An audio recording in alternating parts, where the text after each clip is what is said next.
Warriors Unite! Back with another episode of Bigger Warriors 2 in the 1% Club. Hope you guys are doing well on this Friday evening.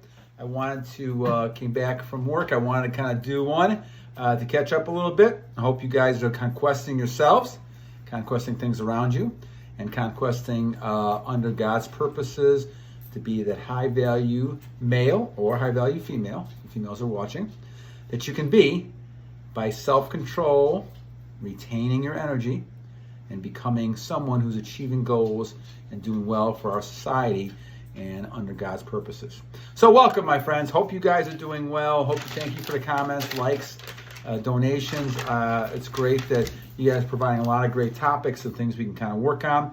So let me do a couple of shout outs here before we do that. Davion, third raze. Thank you, my friend.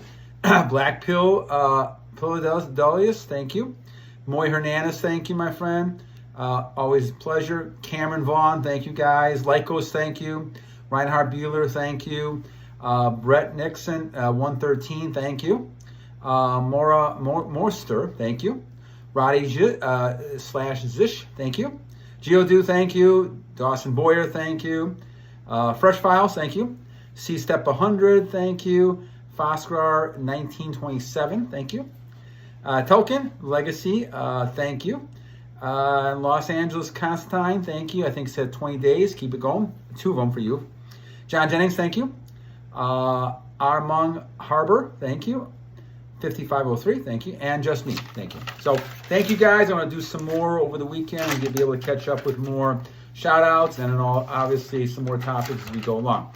So our topic for this evening is talking, I think it's Zion gave us one here, and it's a good question actually to kind of talk about. So let's kind of focus on a little bit. So the topic is, do you leave the demon in? Do you allow the devil in? Do you allow the evil one in when you're releasing to procreate? Okay? And under God's laws and rules and all of that. So I'm obviously not an expert on the Bible. I'm not an expert on religion. I have a deep faith in the Lord, but I'm not really someone who's an expert on reading the Bible. So obviously you got to take my thoughts into that kind of consideration, as you think about this and make your own decision. But let's talk about this one a little bit. So when we talk about this, it's an interesting question because, of course, when we talk about any other type of situation, when you're releasing, and we've had multiple videos and multiple research showing that if you release, you're leaving all your nutrients out there, and obviously you're giving those nutrients to the young lady, or you're releasing them somewhere else, and they're just kind of going somewhere, and who knows what's happening to them. Now, if you are, and so we know that's not a good thing. We're trying to prevent that, especially in excess. And nowadays, with the porn industry like it is, and all the pornography and all the images on the phones, and people half dressed half the time, and walking around, and having high body counts, all that type of stuff, has kind of led this society into such a rampant deviance. And almost like the Roman Empire and all these destroyed, civilizations because of the deviance, you're at the point where you're saying, okay, this is not a good thing.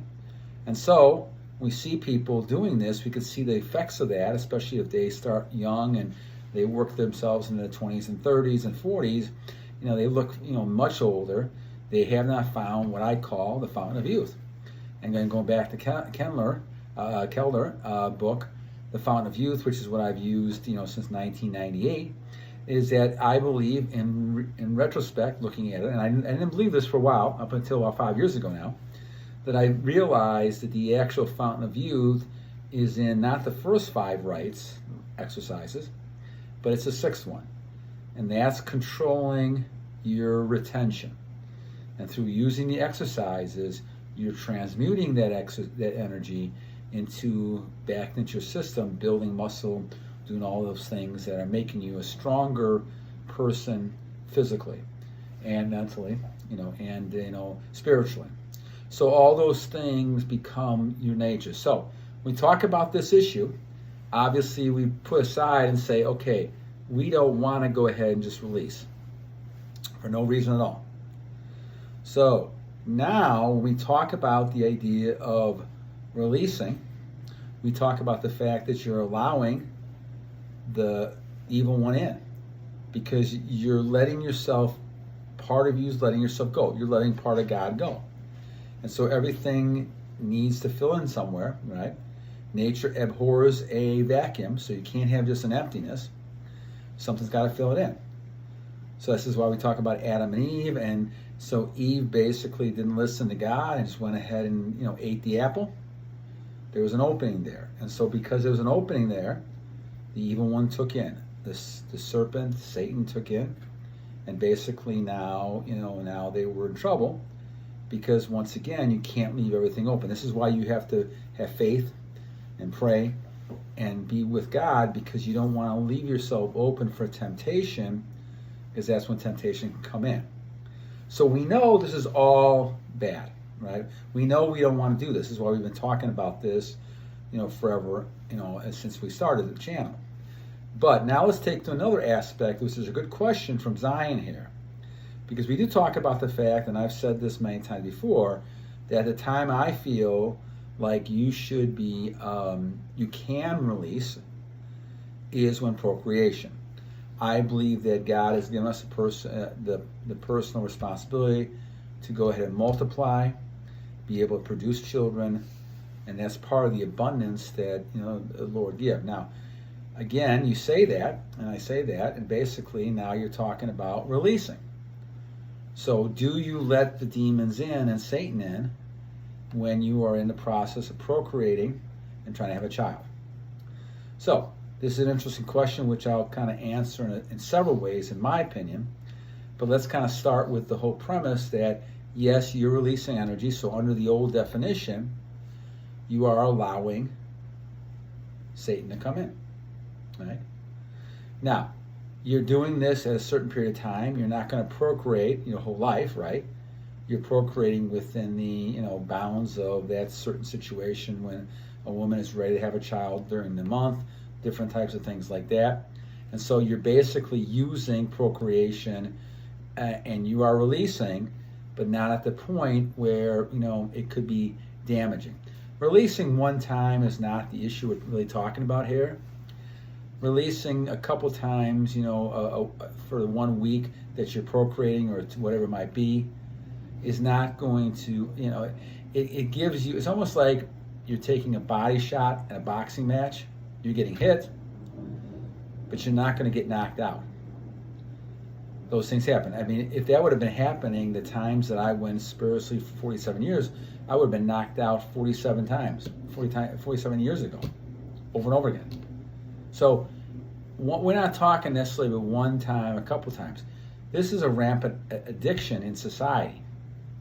And that's when Satan gets a hold of you. And that's why this is a problem.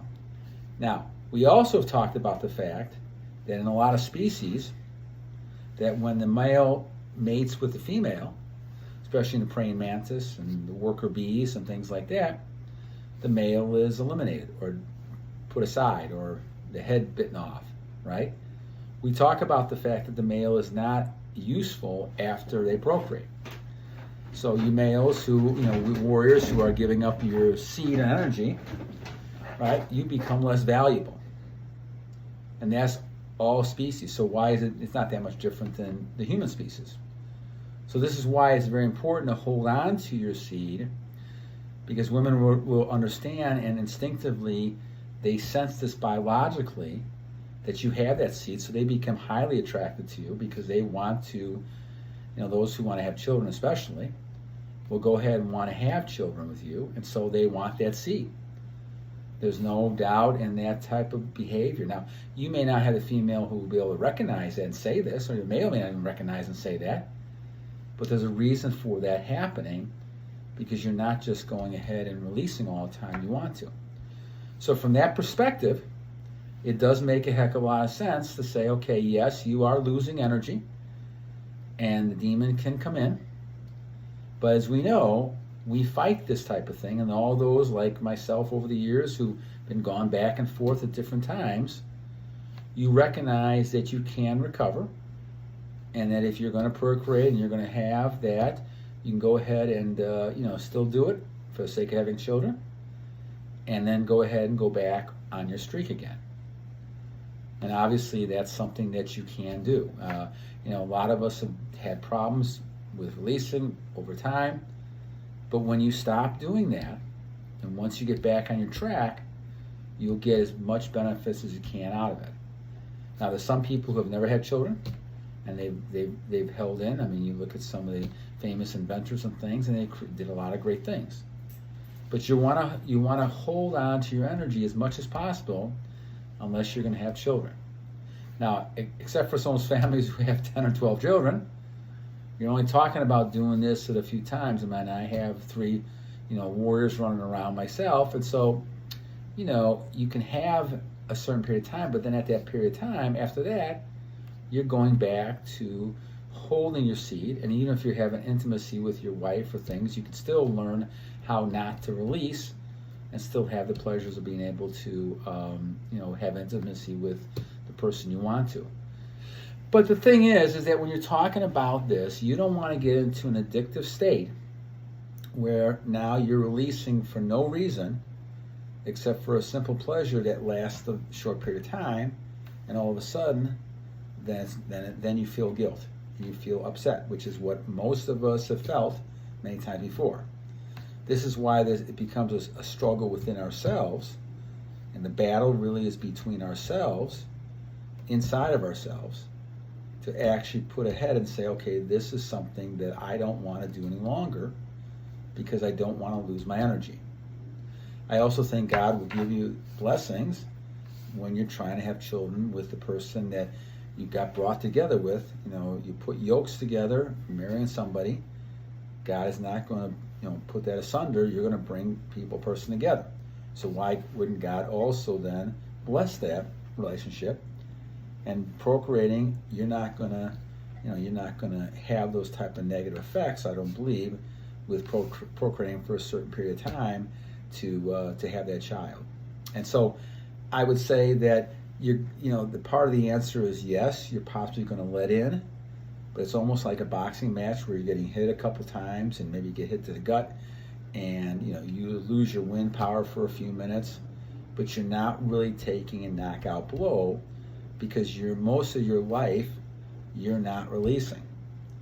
And so you're going to get to the point where the other thing is that if you're not releasing, and I think there were some studies that I had shared with you before about this, if you're not releasing, when you do want to procreate, there's a much greater chance that procreation will lead to a child because your energy is strong, your semen is strong, and all of a sudden you're going to be able to have a child much easier. And I think we did some studies like that. There was that, I can't remember the name of it, but that group who basically put people together and couples together, and they had intercourse, and then they held off for a while, and they found that it was easier to have, start having a child and making a child after they had some time and they retained for a while. Because obviously it would seem to be, logically, it would be more powerful because you haven't lost half your semen, so basically you still have a lot, and it becomes strong. That's my take on it. This is, once again, no scientific type proof. This is basically just my logic thinking about this. So I think when you look at this whole situation, you have to kind of say to yourself, okay, yeah, I'll take the effects of whatever's going to happen because I do want to have children. This is a natural course of events for us, and I think God knows that. So he's going to allow us to be able to do that, and then having faith with God, and then obviously give us a chance to reinstate our energy and go back to the way we were. The other part of this that we'll talk about is the fact that I think God, when you look at the overall picture, you're trying to kind of say, okay, this is God's purpose for me. If God's purpose is for me to be able to have children, then he's known, he knows our makeup, he knows who we are, he knows you're going to have times when you're going to release them. And that's part of just trying to have a child. Sometimes that release will allow you to have the child, and sometimes it won't. So you'll have to keep trying, and I think God understands that part of it. And I think certainly so. So we're saying that, yes, the question that Zion's asking is that you will allow Satan to get a possible punch at you, a possible foothold inside of you. But if you're strong and if you continue the mindset that you're not releasing, then once that time is over that you're trying to procreate, you should be able to get back into that pattern. Life learning is all about habits and patterns, in my estimation. Learning is about repeating something, repetition over time. If you have built yourself up, now we're talking in my case, I think it's like, I don't know, 1,500 days, around there, a little bit over that a little bit. So we're talking, over almost 4 years, close to it, or a little bit over 4 years, or 3 years maybe it is, I can't remember now. But if you got 362, yeah, 4 years, probably about 4 years. So if you're talking about 4 years of continuing doing this now, then you build a habit. So even if you're releasing one time for procreation, or a couple times, or maybe a few weeks, you're not going to build that habit to change all that time. Now, I will say this, that for all those years that I did that, it took me a good 2.5 years to actually overcome the need or want to go ahead and do this again. Now, there's times the temptation still comes by, but it has been so much more easier the longer this has gone.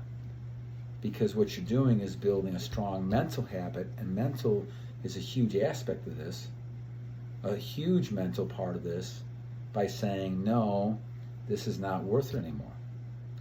And really, when you look at, and really actually it kind of helps you a little bit in many regards, because nowadays, because society is filled with a lot more masculine women, or men, or women that want to be masculine, and the feminine women are not around as much, or they're not showing as much, and so you see a lot of the modern women in America especially, men, it's actually a benefit to men.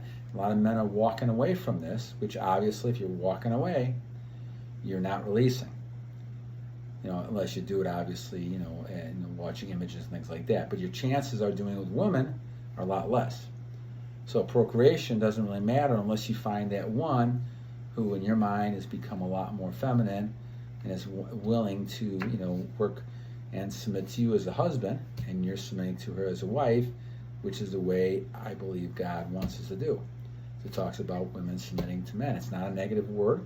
We're not talking about any sort of abuse type of thing at all. We're just talking about that men should lead. And I think women understand that. If you talk to, someone who is not, part of, a whole mental change that they have about how to do things, women nowadays, don't have a lot of respect for men in some cases. If you don't talk to those women, you talk to someone who has a normal, healthy respect for men, then you talk and say, okay, this is the way it should be. And the Bible talks about the men having leadership, the head shifting, understanding how important it is for the man to lead the family. So when you talk about all this, the movement nowadays with a lot of young women especially, in a society with the attitudes that they have, are really helping men with retention if men just don't allow themselves to be tempted when they're alone. And again, we talked about many ways you can actually kind of do that. Not staying up late at night, going to bed early, not watching TV late at night, staying away from a lot of those images on your phone, things like that, putting your phone away for a while. Lots of things you do. Keep yourself busy, goals, working out, all those things you're doing. And those type of things can get you away, and especially if you're not in relationships where, again, guys, men, they get better as years go on. So unlike women who their looks and their 20-year-old women have the pick of the litter, any man they want. If they don't take advantage of that, we talk about hitting that wall. And so women in their 30s now are struggling because many men don't want that type of woman who has all those things, the body count, all the drama, the images, and all that stuff that we see. And they're choosing a lot younger women who are more fertile. Unfortunately, this is the way society is. Now, women's big advantage was when they were 20s. And they unfortunately may not realize this, and we're kind of taught that, okay, go out and get a job and a career, and this is more important, and men will be attracted to that. Men don't give a crap in most cases about your woman's job or money or anything like that. They want a person who they can have peace and quiet at home, a feminine woman who's going to support them. And, men are basically kind of walking away. And because of that, then, now you see this type of issue doesn't come as much. Now, certainly, if you want to go ahead and have a child with somebody, I don't think God wants that. So I don't think it's a negative. So in really the whole big picture of this, if you're following God's purposes and all that, I would not worry about this sign or anybody else is kind of asking the question, because God is supporting you. You're working with your Lord, your Creator. It only becomes an issue necessarily if you're not a faithful person or a person who believes in faith, and now you're trying to kind of interact with people, and then you've kind of released and you're not really under any kind of purpose for self-control or self-denial and things like that, sacrificing yourself for your Lord and those type of things. You're not doing that. That would be something that could hurt the person, because then their whole mindset is different. See, if you're strong and you have the armor plate of the Lord and the helmet of the Lord, and you're basically being protected, under God's graces, well then, procreating and this is not gonna hurt you all that much, in my opinion. I mean, it didn't really hurt me that much. What hurt me more was all the other stuff that I did for many, many years. And so basically not doing those anymore for the last, several years, 4 or 5 years now, has made a big difference. 4 years, something like that. So not doing it at all for 4 years now all of a sudden has given me a total different outlook. And I didn't realize the big difference between looking at things now than I did back 4 years ago. So it's amazing transformation, and you guys can go back and look at my videos back at the beginning too, and you can see that I've grown along a lot in this journey. But one of the things I've always realized is that you have to kind of look at situations and realize that a lot of this is your self-image, your self-perception, your self-ideas about women and how you look at them and all that type of thing. And once again, if you look at women as your sister, mother, daughter, you're not going to want to, lust after them like you were before. Or you don't really look at them the same way. Now, I'm older, I'm 63, so obviously my goals and things are not, focusing on women except for my wife. But again, my whole demeanor has changed with all that too. It's not a high priority, and the thing is, the high priority is my family, but my wife in a way where I'm protecting, I'm trying to provide. All those things are different than back in the old days, even before I met my wife. So that's why we talk about this. It's really important to kind of think to yourself, okay, what are you doing with your energy? And if you're doing your energy, if you're using your energy, you're conserving it, and then you want to use it to procreate, great. I think that's okay. All right. Anyway, great topic. Thank you, Zion, for that. I kind of went on a little bit longer than I wanted to, but I hope you guys enjoyed this. I want you guys to have a nice weekend. Enjoy some of the football games if you get a chance to. I'm going to go ahead and probably do another tape on Sunday. But in the meantime, I will catch up with some kind of shout-outs and topics as we go along. I think our next topic is going to be talking from Frenchie 3. Talking with women can be enjoyable during semen retention. And women are wonderful. As I said, I think they're great companions, great people to be with, but they shouldn't be your high priority. And I think that's what we always talk about. All right, my friend, always 2 things I leave you with. 1, every day is a new day to a great warrior, and you guys are all great warriors. And number 2, guys, we have to continue to battle on! God bless you guys, and have a great evening.